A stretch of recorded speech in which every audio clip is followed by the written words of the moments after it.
Puji nama Tuhan, Shalom Bapak Ibu Saudara jemaat yang dikasihi Tuhan. Kita bersyukur buat setiap kebaikan Tuhan dalam hidup kita. Kita percaya bahwa hadirat Tuhan ada di tempat Bapak Ibu Saudara sedang berada. Kita percaya bahwa Yesus hadir memenuhi kita di pagi hari ini. Mari kita mau tundukkan kepala kita Bapak Ibu Saudara. Kita mau berdoa di hadapan Tuhan. Kita berdoa lebih sungguh-sungguh untuk setiap pemulihan di bangsa kita, untuk pemulihan di setiap kota-kota kita. Terima kasih Yesus. Bapa di surga, terima kasih untuk setiap kebaikan-Mu. Kami bersyukur Tuhan. Berterima kasih untuk setiap anugerah-Mu dalam hidup kami.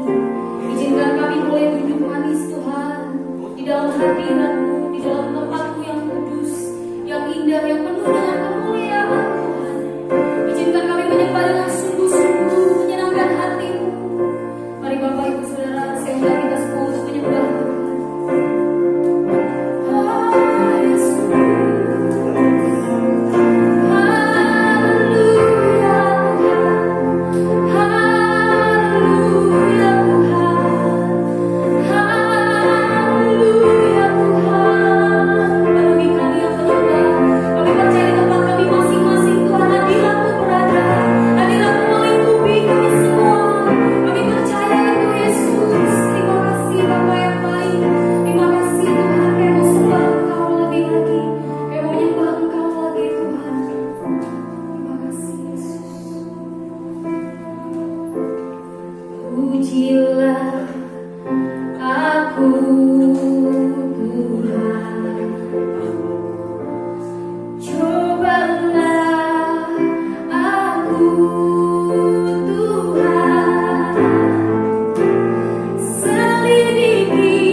percaya anugerahnya ada di dalam kehidupan kita.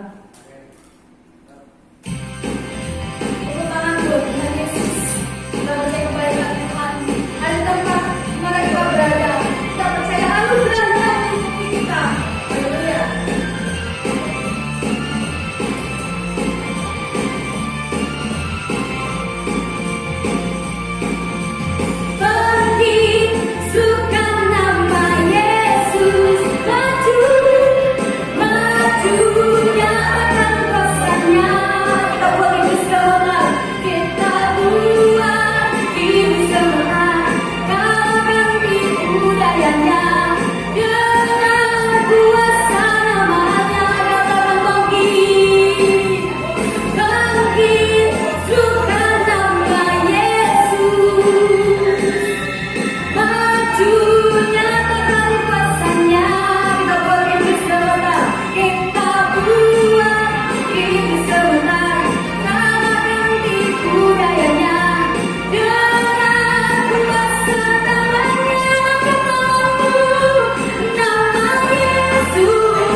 Baca firman Tuhan, Mazmur 91, perkatakan dan hafalkan saudara. Maka firman Tuhan ini akan menjadi berkat buat semua kita yang membacanya dan menghafalkannya serta memperkatakannya.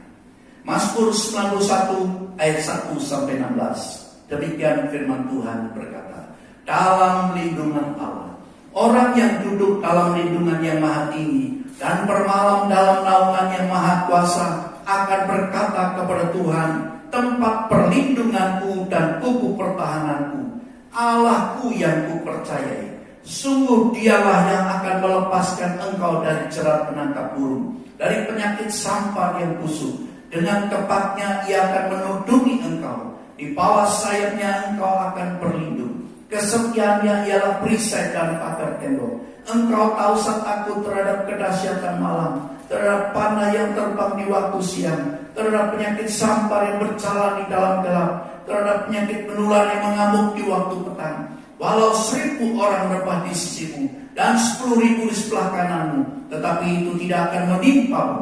Engkau hanya menontonnya dengan matamu sendiri dan melihat pembalasan terhadap orang-orang fasik. Sebab Tuhan ialah tempat perlindunganmu, yang maha tinggi telah kau buat tempat perteduhanmu. Malapetaka tidak akan menimpa kamu, dan tulah tidak akan mendekat kepada kemahmu. Sebab malaikat-malaikat yang akan diperintahkannya kepadamu untuk menjaga engkau di segala jalanmu. Mereka akan menatang engkau di atas tangannya, supaya kakimu jangan terantuk kepada batu.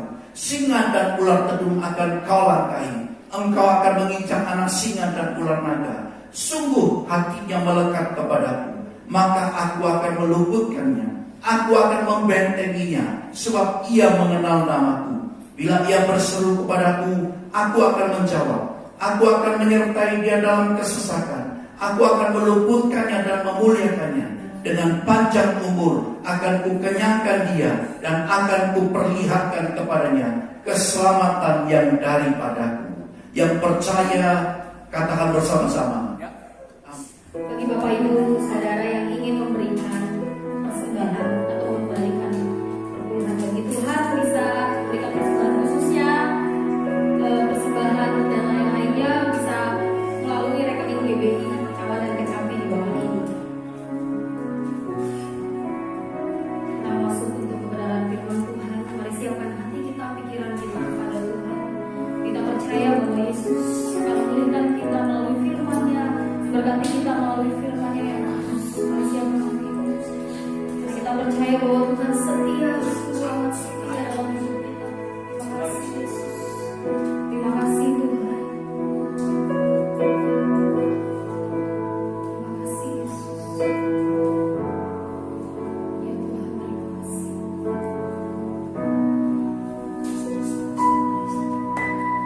Bapa, Kau setia. Bapa, Kau mulia.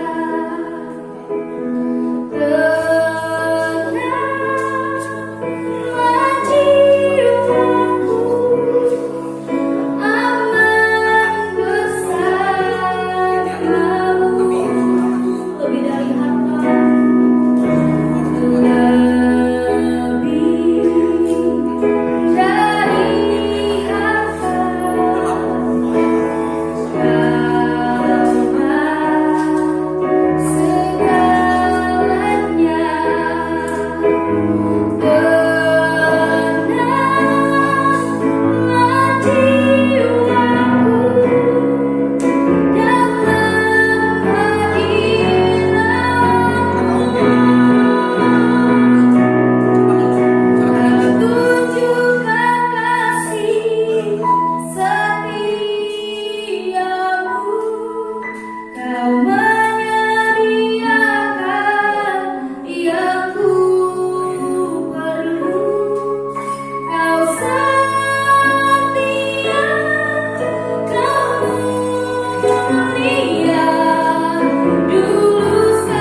Shalom semuanya.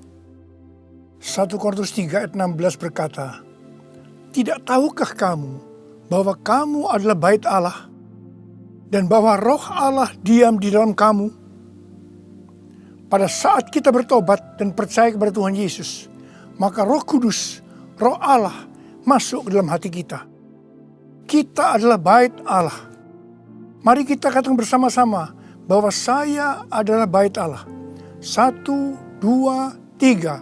Saya adalah bait Allah. Sesuai dengan Roma 8 ayat 2, bahwa roh yang memberi hidup, yang ada di dalam kita, telah memerdekakan kita dalam Kristus dari hukum dosa dan hukum maut. Pada tanggal 17 Agustus 2020, kita merayakan ulang tahun kemerdekaan Republik Indonesia yang ke-75. Seperti Tuhan memberikan kepada kita kemerdekaan, yaitu merdeka dari penjajahan hukum dosa dan hukum maut. Maka Tuhan sudah memberikan kemerdekaan bagi Indonesia dari segala bentuk penjajahan. Dirgahayu Republik Indonesia.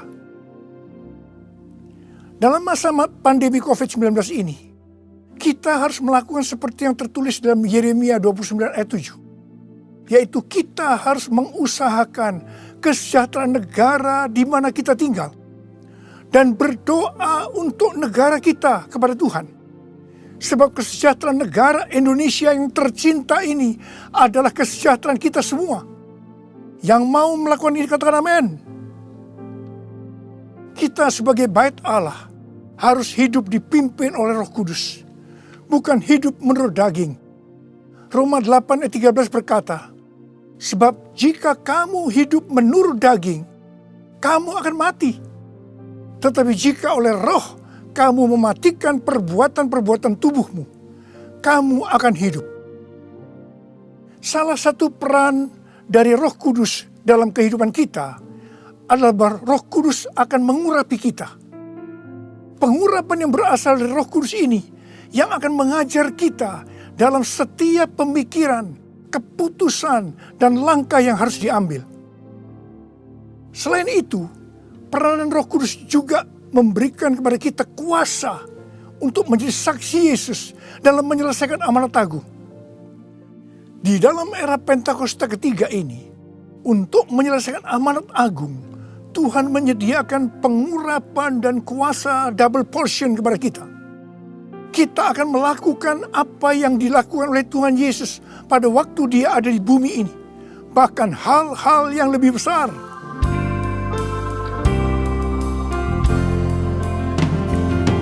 Anointing fall on me. Anointing fall on me. Let the power of the Holy Spirit fall on me. Anointing fall on me. Anointing fall on me. Anointing fall on me. Let the power of the Holy Spirit fall on me. Anointing fall on me. Anointing fall on me.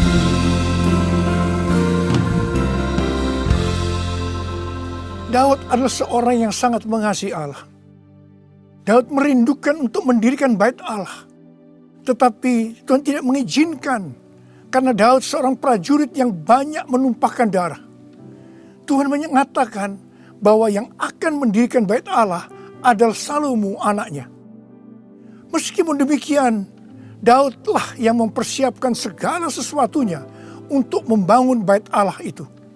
Termasuk menyediakan emas, perak, tembaga, besi, kayu, batu permata. Daud juga yang membuat blueprint. Daud berkata bahwa Tuhanlah yang memberikan ilham kepadanya untuk memberikan petunjuk tentang segala pelaksanaan rencana itu.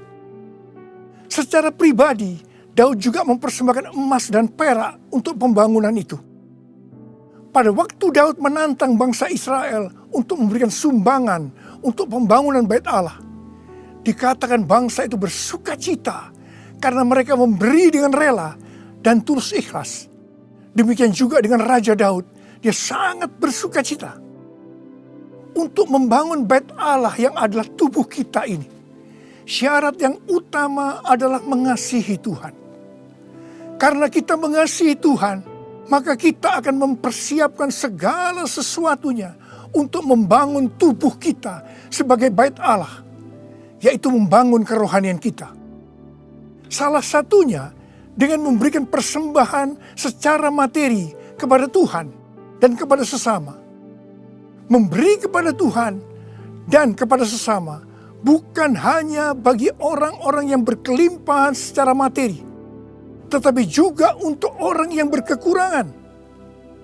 Pada waktu kita memberi, seperti yang terjadi kepada Daud dan bangsa Israel, maka kita akan mengalami sukacita yang melimpah. Filipi 4 ayat 4 berkata, bersukacitalah senantiasa dalam Tuhan. Sekali lagi kukatakan, bersukacitalah.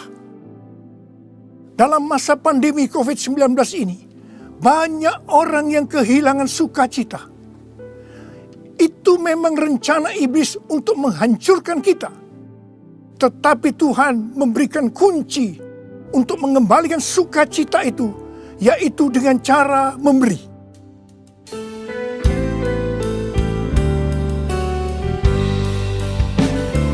Jadikan aku bait suci-Mu yang kudus dan yang tiada bercela.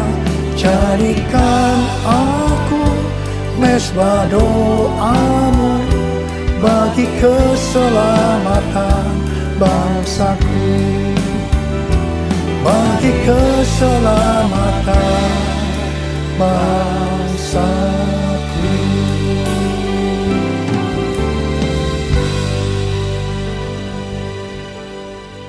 Sesuai dengan 2 Tawarikh 3 ayat 1 dikatakan bahwa Salomo mendirikan bait Allah di Yerusalem di Gunung Moria, di mana Tuhan menampakkan diri kepada Daud di tempat pengirikan Ornan, orang Yebus. Jadi Daud yang menetapkan tempat dari bait Allah Salomo itu. Bait Allah Salomo merupakan perpaduan dari tabernakel Musa dan tabernakel Daud. Tabernakel Musa berbicara tentang hukum Allah, sedangkan tabernakel Daud berbicara tentang doa, pujian, dan penyembahan. Sebagai bait Allah, maka kita harus hidup taat kepada firman Allah dan hidup dalam doa, pujian, dan penyembahan. Saya ingat kepada almarhum Bapak Octavianus sebagai pendiri dari YPPII Batu Malang. Setiap kali saya berkhotbah di kebaktian tahunan dari YPPI di Batu Malang, beliau selalu berkata seperti ini. Di dalam ibadah itu ada 2 unsur. Unsur yang pertama, doa, pujian, dan penyembahan. Unsur yang kedua, pemberitaan firman Tuhan. Itu saja, seperti di gerejanya Pak Niko. Bait Allah Salomo berada di Gunung Moria di Yerusalem.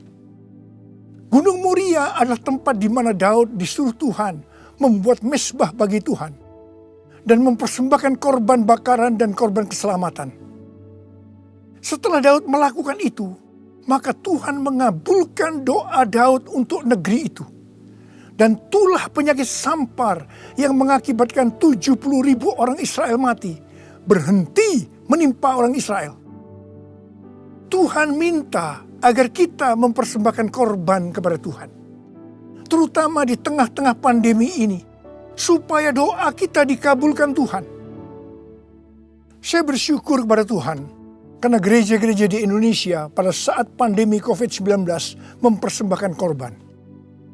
Bilangan Research Center melakukan sebuah penelitian, dan hasilnya didapati bahwa sebagian besar gereja, yaitu sekitar 75%, pemasukan keuangannya menurun sampai dengan 60%. Tetapi yang luar biasa, Justru gereja yang keuangannya menurun 40-60%, gereja itu yang paling banyak memberi. Mereka memberi kepada anggota gereja, memberi kepada masyarakat, memberi kepada gereja lain, melakukan kerjasama dengan pemerintah, melakukan pelayanan sosial. Didapati juga satu hal yang menarik. Bahkan ini bagi saya suatu fenomena, yaitu bahwa gereja dengan jumlah anak muda yang lebih banyak, dalam hal ini anak muda yang berusia di bawah 21 tahun, justru gereja itu terlihat lebih murah hati dan lebih peduli. Wow! Kemudian terjadi kebangkitan gerakan doa antar denominasi yang diikuti sebanyak 83,8% gereja. Mereka melakukan apa yang dikatakan Alkitab. Mereka bertekun dengan sehati dalam doa bersama-sama. Untuk bisa unity seperti ini, perlu pengorbanan. Saya percaya doa gereja-gereja Tuhan di Indonesia yang mempersembahkan korban seperti itu, yang sekarang berdoa agar pandemi segera berakhir dan tidak terjadi resesi ekonomi, akan dikabulkan oleh Tuhan. Haleluya!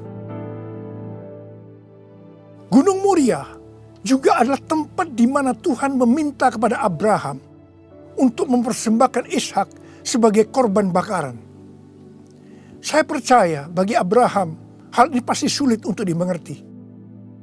Ishak diberikan kepada Abraham dan Sarah pada waktu masa tuanya, di mana mereka sudah tidak mungkin lagi mempunyai anak. Ishak adalah anak tunggal. Hati Abraham sangat lekat kepada Ishak. Dan tiba-tiba Tuhan meminta kepada Abraham agar Ishak dipersembahkan sebagai korban bakaran. Dalam hal ini, Tuhan menguji Abraham apakah Abraham lebih mengasihi Tuhan dibanding mengasihi Ishak. Ternyata dalam pergumulan yang sangat berat ini, Abraham menang. Abraham lebih mengasihi Tuhan ketimbang mengasihi Ishak. Supaya menjadi pemenang dalam pergumulan ini, perlu pengorbanan.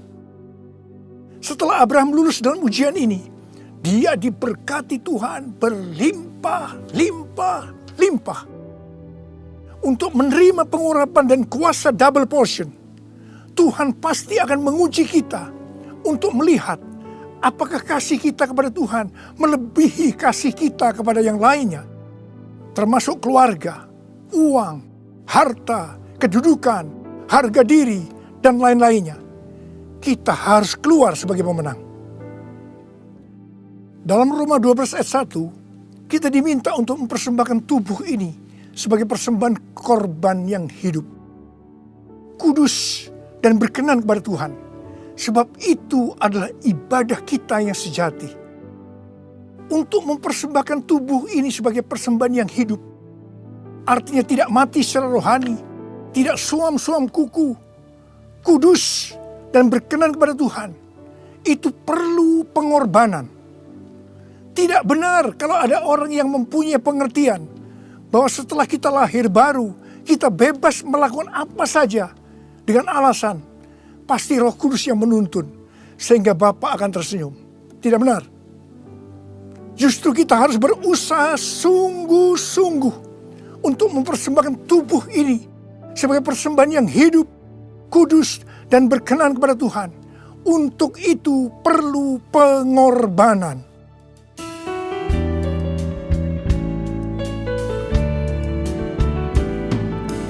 Bapa, ku persembahkan tubuhku sebagai persembahan yang hidup, kudus, dan yang berkenan padamu, sebagai ibadah yang sejati.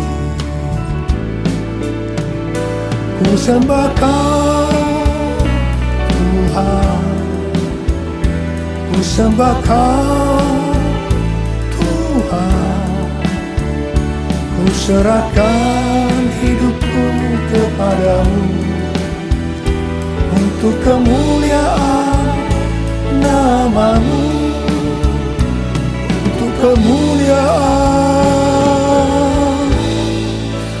nama-Mu.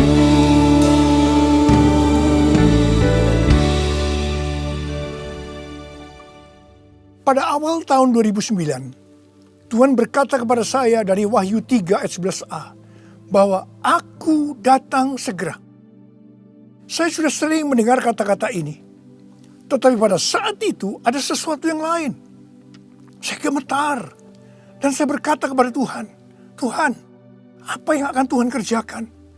Dan apa yang harus kami lakukan? 6 bulan kemudian, Tuhan baru menjawab pertanyaan tentang apa yang akan Tuhan kerjakan dengan berkata, aku akan mencurahkan rohku. Aku akan mencurahkan rohku.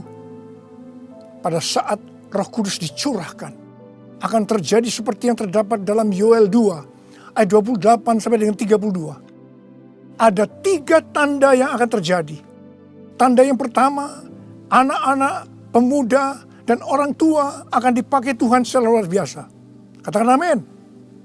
Tanda yang kedua, mujizat akan terjadi luar biasa. Tetapi tanda yang ketiga, goncangan juga akan terjadi luar biasa. Dengan adanya 3 tanda ini, maka Yoel 2 ayat 32 akan terjadi. Yaitu bahwa akan banyak orang yang berseru kepada nama Tuhan. Dan mereka yang berseru kepada nama Tuhan, mereka akan diselamatkan. Artinya akan terjadi penuaian jiwa besar-besaran. Pada tahun 2013, Tuhan berkata tentang pencurahan Roh Kudus ini sebagai Pentakosta yang ketiga.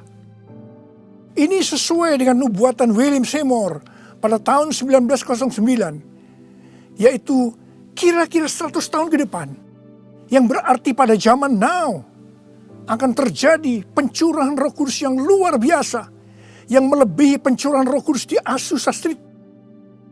Sejak saat itu saya terus-menerus memperkatakan tentang hal ini. Siapa yang mengira bahwa goncangan yang terjadi pada tahun 2020, pada waktu era Pentakosta ketiga, ini adalah pandemi COVID-19. Di sini jelas bahwa pandemi COVID-19 ada hubungannya dengan aku datang segera. Pada waktu Tuhan Yesus ditanya oleh murid-muridnya, apa tanda kedatanganmu dan tanda kesudahan dunia ini? Tuhan Yesus menjawab dari Matius 24 ayat 4 sampai dengan 14, yang juga terdapat dalam Lukas 21 ayat 8 sampai dengan 19, yang intinya akan terjadi. Yang pertama, goncangan terhadap orang percaya. Yang kedua, goncangan terhadap semua orang yang di bumi. Yang ketiga, pemberitaan Injil di seluruh bumi. Dalam goncangan tadi, salah satunya disebutkan penyakit sampar, yang berarti COVID-19 termasuk di sini. Jadi, pandemi COVID-19 ini adalah bagian dari tanda-tanda kedatangan Tuhan Yesus untuk kali yang kedua.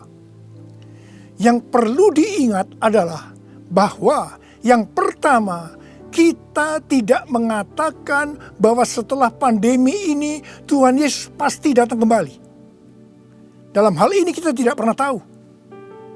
Yang kedua, kita juga tidak bisa berkata bahwa Tuhan Yesus pasti belum datang setelah pandemi ini, atau lama setelah pandemi ini berakhir. Dalam hal ini pun kita juga tidak pernah tahu. Yang penting adalah bahwa pandemi COVID-19 ini adalah warning kepada kita bahwa kedatangan Tuhan Yesus sudah semakin dekat. Kalau dalam kitab Wahyu saja, Tuhan Yesus berkata, aku datang segera sebanyak 4 kali. Waktunya sudah dekat, waktunya sudah singkat sebanyak 2 kali. Apalagi hari-hari ini. Pasti kedatangan Tuhan Yesus sudah sangat-sangat dekat. Saya percaya orang yang merindukan kedatangan Tuhan, seperti pada jemaat mula-mula yang selalu berkata, Maranatha, sebagai doa dan sebagai salam, pasti akan lebih serius untuk menyelesaikan amanat agung Tuhan Yesus. Sehingga pada saat dia datang kembali, kita akan mendengar suara penghulu malaikat, bunyi sangkakala, dan mendengar nama kita dipanggil. Haleluya!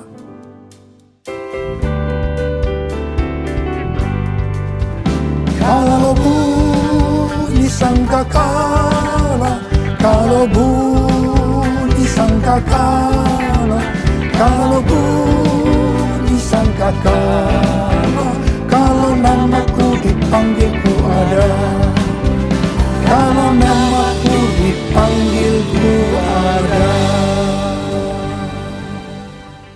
Siapa yang percaya pada saat nama kita dipanggil, kita akan mendengar panggilan itu? Sebelah angkat tangan. Mari, saudara yang percaya, nyanyikan lagu ini bersama saya. Tak lama lagi kita bertemu Tuhan. Tak lama lagi kita bertemu Tuhan. Amin. Tak lama lagi kita bertemu Tuhan. Haleluya, haleluya, kita bertemu Tuhan. Haleluya, haleluya, kita bertemu Tuhan. Kuralaba syaraba kana mata karabala bala bala bala bala. Angkat tangan saudara. Berbahasa roh, berbahasa roh, berbahasa roh.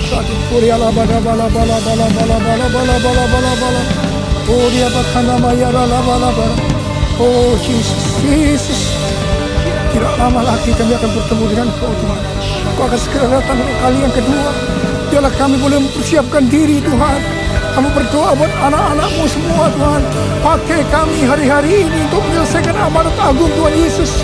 Curahkan pengurapan buat mereka. Terima, terima, terima, terima. Kami berdoa buat mereka Tuhan. Engkau menyembuhkan mereka yang sakit, yang mengalami kesusahan. Terima kesembuhan. Terima kesembuhan. Terima, terima, terima, terima. Ora labakana mayara la bala bala. Ora bala bala. Ira bala bala bala bala bala bala bala bala. Oh Yesus, Yesus, Yesus, Yesus. Oh Yesus, Yesus, Yesus, Yesus, Yesus, Yesus, Yesus. Mari saudara-saudara, kita akan masuk dalam perjamuan kudus. Kita akan mengingat ayat ini. Sebab setiap kali kamu makan roti ini dan minum cawan ini, kamu memberitakan kematian Tuhan sampai Ia datang. Perjamuan kudus adalah perjamuan Tuhan Yesus sendiri. Setiap kali kita masuk dalam perjamuan kudus, Tuhan Yesus selalu berkata begini, biarlah ini menjadi peringatan akan daku. Karena itu, mari arahkan hati saudara kepada kebaikan Tuhan. Kita akan mengingat kebaikan Tuhan. Mari tundukkan kepala. Tuhan, siapakah kami ini sebelum kami mengenal Engkau? Kami ini semua orang berdosa. Upah dosa adalah maut, mati. Tapi Engkau yang tidak berdosa telah dijadikan dosa oleh karena kami semua. Engkau harus turun dari sorga mulia, mati ganti kami dengan penderitaan yang luar biasa. Sungguh kalau kami pikirkan Tuhan, betapa baiknya Engkau itu. Engkau jadikan kami sebagai anak-anak-Mu. Engkau tuntun, Engkau bela, Engkau berkati, Engkau lindungi kami. Engkau juga tegur kalau kami salah. Engkau sembuhkan kami Tuhan. Itu Engkau ya Aba. Itu Engkau ya Aba. Tuhan terima kasih. Terima kasih. Saudara-saudara, Tuhan akan memberkati saudara melalui perjamuan kudus ini.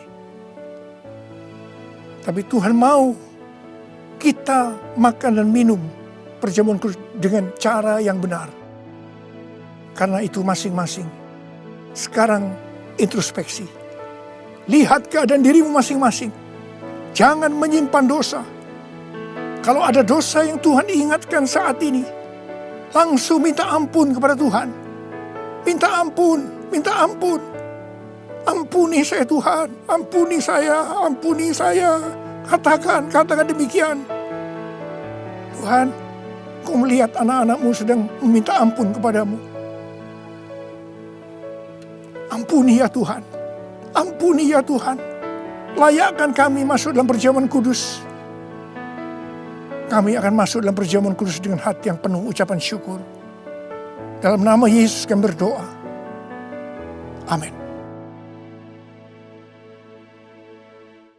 Sekarang saudara, mari angkat roti di tangan kanan kita tinggi-tinggi. Sebab apa yang telah kuteruskan kepadamu telah aku terima dari Tuhan. Yaitu bahwa Tuhan Yesus pada malam waktu ia diserahkan mengambil roti. Dan sesudah itu yang mengucap syukur atasnya. Dia memecah-mecahkannya dan berkata, inilah tubuhku yang diserahkan bagi kamu. Perbuatlah ini menjadi peringatan akan aku. Sudah dikasih Tuhan. Bukankah roti yang kita pecah-pecahkan ini adalah persekutuan kita dengan tubuh Kristus? Mari kita makan dalam nama Yesus.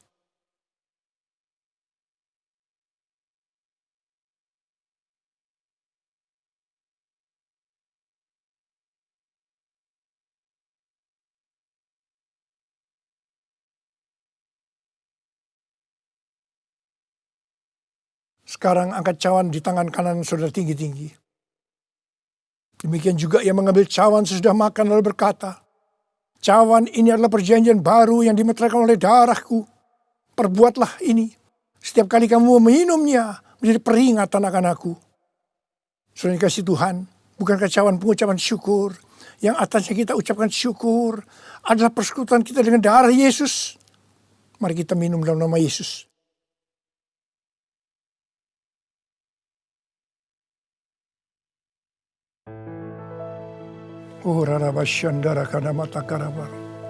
Mari angkat tangan saudara. Ucapkan syukur. Ucapkan syukur dengan suara, jangan diam. Tuhan, terima kasih ya Tuhan. Terima kasih ya Tuhan. Terima kasih ya Tuhan. Terima kasih. Ucapkan syukur pada Tuhan. Ucapkan syukur. Kami bersyukur buat kebaikan-Mu ya Tuhan. Ya Tuhan, ya Tuhan. Kami bersyukur, kami berterima kasih kepadamu ya Tuhan. Terima kasih Yesusku, terima kasih Yesusku. Puji syukur hanya bagi Tuhanku. Terima kasih Yesusku, terima kasih Yesusku. Puji syukur hanya bagi Tuhanku. Terima kasih Yesusku, terima kasih Yesusku. Puji syukur hanya bagi Tuhanku. Terima kasih Yesusku, terima kasih Yesusku. Puji syukur hanya bagi Tuhanku. Puji syukur hanya bagi Tuhanku. Puji syukur hanya bagi Tuhanku.